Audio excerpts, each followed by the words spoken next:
La suite de Télématin, on va parler musique avec Frédéric Zetoun. Bonjour Frédéric. Bonjour Maya, salut Damien. Bonjour Frédéric. Et nous entendons Terre Noire, dont Terre vous allez Noire nous jusqu'à son parler dernier ce souffle. matin. Alors, c'est très amusant. 11 février dernier, victoire de la musique, révélation masculine de l'année, les deux frères Herrerias, Raphaël et Théo. Alors, le plus chevelu, c'est Théo, le plus vieux, enfin, ils ont 26 et 30 ans. Hein. Ah oui, ils sont tous les deux très jeunes. Terre Noire, pourquoi Terre Noire? C'est cette ville ouvrière de Saint-Étienne, d'où ils viennent. Ils ont cette espèce de racines stéphanoises, comme un certain Bernard Lavilliers d'ailleurs, dont ils vont nous parler. Ils ont ça vraiment chevillé au corps et au cœur. Et pourquoi cette chanson? Cette chanson, pour ces deux artistes indépendants, ces deux artistes autoproduits, ils ont été révélés par une pub. Vous savez, cette chaîne de grands magasins, de grande distribution, qui a donc exhumé Mouloudji, qui a fait connaître Mouloudji à des tas de jeunes.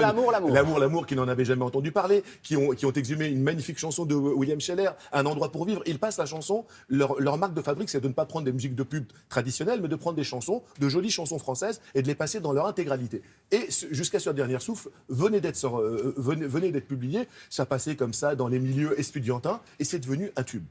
Donc, Terre Noire, ils doivent tout à cette chaîne de grande distribution. Ils étaient à Paris, alors ils n'étaient pas à Saint-Étienne, à Paris, dans un petit bistrot parisien, et dans leur cave à Paris, dans le 17e, où ils composent toutes leurs chansons. Nous sommes allés les retrouver.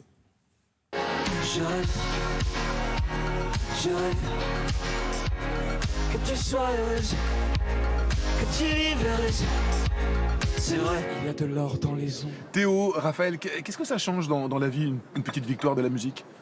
Déjà, on a cet objet, ce V métallique. Au-delà de ça, de cet objet qui est quand même important, on sent une forme de légitimité supplémentaire, quoi. Jusqu'à mon dernier souffle, j'imaginerai le pire. Je suis pas mauvais pour ça. J'ai dû prendre de mon père. Je vis doucement. Je vais vers le bonheur. Toujours le chercher. Quelle erreur. Au lycée, vous avez eu beaucoup de récompenses ou c'est votre première? C'était pas vraiment le style de la maison, les récompenses. Mais bon, pour des choses qui nous tiennent très à cœur comme la musique, faut pas déconner, on est quand même ravis. Saint-Jean, Saint-Jean, la métard, la métard, Terre Noire, Terre Noire, Terre Noire. Terre Noire. Alors, vous vous appelez Terre Noire du nom d'un ancien quartier ouvrier de Saint-Étienne. C'est votre manière à vous de ne jamais oublier d'où vous venez? Ouais, c'est le nom de notre quartier d'enfance en fait. Et c'est exactement ça, c'est n'oublie pas d'où tu viens. Et aussi, mine de rien, parce que Saint-Étienne, c'est une ville qui a cette forme de fierté, des villes ouvrières, des villes d'immigration, des villes de mélange. Et je pense que dans ce type de ville, il y a une volonté supplémentaire de dire d'où on vient. Je savais pas bien comment devenir ce musicien. Un autre illustre stéphanois, Bernard Lavilliers, je ne peux pas ne pas vous poser la question. Cette rencontre, elle s'est faite comment? C'était dans un arrondissement de Paris où on s'est mis à table, on a parlé de notre quartier, de notre ville. Il ne vous connaissait pas, il n'avait pas entendu ce que vous... Il avait à peine entendu. D'accord. Il vient juste de découvrir. En tout cas, c'est surtout le récit de la ville et le récit de ce qu'on a construit, et comment on s'est construit à partir de cette ville qui l'a touché et qui lui a donné envie de construire une chanson en fait à propos de... Je tiens d'elle. Je tiens d'elle, tout à fait. Ma Saint-Étienne. Vous ne vous définissez pas tant en tant qu'artiste qu'en tant qu'artisan. C'est quoi la différence selon vous? Pour moi, un artisan, il apprend toujours et surtout, il perfectionne parce qu'il ne cesse de faire la même chose et de trouver son geste. Et je trouve qu'il y a une espèce d'humilité à dire qu'on est artisan.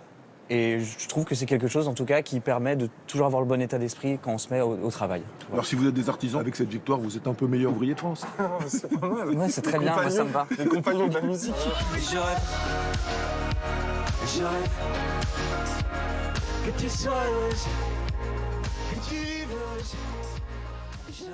Artisans, une nouvelle famille d'artistes qui veulent être vraiment propriétaires de tout ce qu'ils font. À l'âge de 25 ans, ils ont monté leur propre label, ils sont coproducteurs de leur propre tournée, ils sont éditeurs de leurs propres chansons. L'artisan, son outil de production, lui appartient. Des gens qui vont faire du chemin, je le pense vraiment. Il s'appelle Terre Noire. Merci beaucoup Merci, Frédéric. Frédéric.